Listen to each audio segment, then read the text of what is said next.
Ready? So this week's Torah reading, Behalotecha, opens with the story of Aaron kindling the 7-branch menorah in the temple. It was a beautiful candelabra that Aaron would fill with olive oil and kindle every day in the afternoon. It would stay lit for the evening. This is the famous menorah where the story of Hanukkah happened. And throughout the ages, every evening, the priest would light the menorah. But it opens up with a very special instruction of how the menorah should be made. The menorah should not be welded together or fused together from different pieces of gold. This pure candelabra, this pure gold candelabra, has to be made from one chunk of gold. And that was difficult. How do you make such an elaborate 7-branch candelabra with different ornaments, with flowers, with buttons, with cups? How are they made in such an intricate menorah out of one piece of gold? So Moses, when he was told to make it, he asked God, I don't understand. It's difficult. It's hard to understand how to make it. So God showed him a menorah of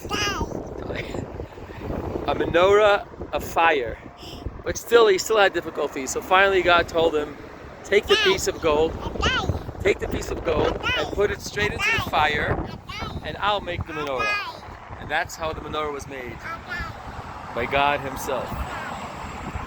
What's the message of the menorah? Why does a menorah have to be made out of one chunk of gold? What's wrong with putting together pieces?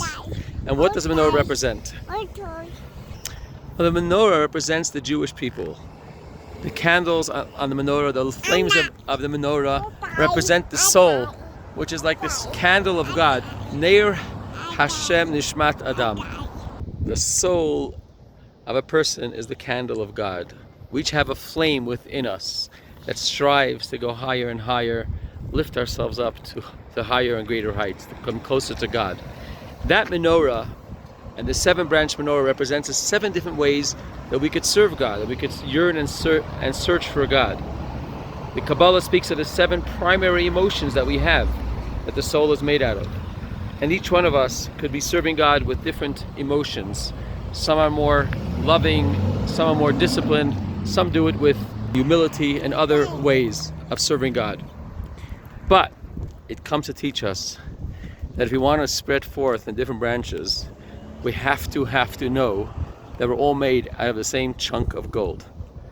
As we branch out, different feelings and different thoughts and different experiences, the core, the solid core of the menorah is made out of one chunk. We are really, really one. And those differences are only in shape and form. That's the point why the menorah has to be made out of one chunk of gold. May God bless us to see the oneness of Am Yisrael, the oneness of the Jewish people, and the pure gold menorah shining brightly. Shabbat Shalom. You want to say Shabbat Shalom? Bye-bye. Bye-bye.